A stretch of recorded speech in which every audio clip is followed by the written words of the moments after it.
Are these the ultimate 3 G-Shocks for land, sea and air, the Mudmaster, Frogman and Gravitymaster?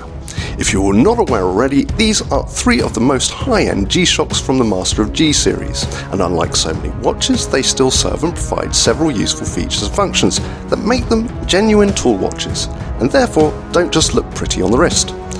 Not everyone will inevitably agree that these are the ultimate in their field, as there are of course other more suitable G-Shocks, specifically catering for each individual's needs, though you cannot deny that these are some of the best you can get your hands on. They all come with tough solar, sapphire crystal glass and multiband 6. 2 of the watches come with triple sensors and the other with GPS, Bluetooth connectivity and a global positioning system. And they are all water resistant to 200 meters. For the land activities within the Master of G lineup, you have the Rangeman and Mudmaster. For the sea, the Frogman, and for the air, Gravitymaster. This Mudmaster, the GWG-1000, offers, among many things, a digital compass, altimeter, barometer, thermometer and neobrite, and in many ways fits in well with the other 2 having an ani-digital display, as this Frogman is digital and the Gravitymaster is analog. The benefit of the ani-digital combination becomes apparent with the use of the compass, with the second hand acting as the compass needle, and the clear and simple digital display, though negative, providing full coordinates and data with quick access and ease, even with a thick pair of gloves on, making it the ideal companion for hiking, climbing and general on-land activities. The watch, as with pretty much all sensor watches, does require setting up things like the altitude and declination prior to setting off. It's a marginally long process on the Mudmaster, as you have to set everything by unscrewing and pulling out the crown when in the mode you want to change, but once set up, it's simply a means of pressing 1 or 2 buttons to access a function and retrieve or store the information you require. So certainly not an issue for the activities it was designed for. The GWF-D1000 Frogman, on the other hand, comes with thermometer, digital compass, a diving depth gauge, tide indicator with graph, moon phase, diver's log recording such things as dive time, water temperature, depth, as well as alerting you on your compression times when rising up out of the water. In addition to this, the Frogman is one of the very few lines of G-Shock watches that not only has been ISO certified to a depth of 200 meters, it's one of the very few that G-Shock says you can confidently press the buttons underwater with. Apart from this, I personally feel that the triple sensor digital display version of the Frogman, if you can still get your hands on one, are far superior than the newer analog versions.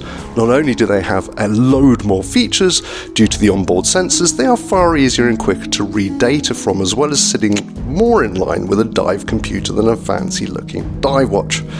And finally, what could quite possibly be the most underrated advanced analog complication watch in the world, the GPW-2000 Gravitymaster. The Gravitymaster may not be jam-packed with the triple sensor setup as its breadwin, but quite frankly, it doesn't need any of that with its GPS and onboard global positioning features when travelling through the skies from continent to continent. This is quite possibly one of the best made and finished premium G-Shocks there is. Not only is it a stunning advanced piece of kit, it provides a number of useful global positioning, tracking and recording tools, utilising its built-in GPS displaying longitude and altitude, as well as providing fully fledged flight logs. This is, to my knowledge, the only analog watch in the world providing such advanced, precise and useful technology for pilots and travellers, while packing in more features than any ground complication watch in existence. And just like the digital display of Frogman, the newer version of the Gravitymaster, though beautifully designed with carbon fibre bits, lacks any of the useful features that granted its predecessor the use of the name Gravitymaster. Sadly, it seems that G-Shock are doing a Seiko on us. They are making improvements on their designs and materials, but at the cost of removing the all-important tools and features that define these watches, in so doing blurring the lines across their ranges. So, if you are looking for the best Master of Gs for climbing, diving or flying, then quite frankly, these versions are it. I must thank my good friend Mr. Rangeman for the loan of the Frogman and Gravitymaster. I've held on to these for over 6 months now, but sadly due to the current climate I have not been able to put them to good abuse. This past year, the only climbing I have done is up the stairs, diving into a hot bath, and travelling to and from the fridge.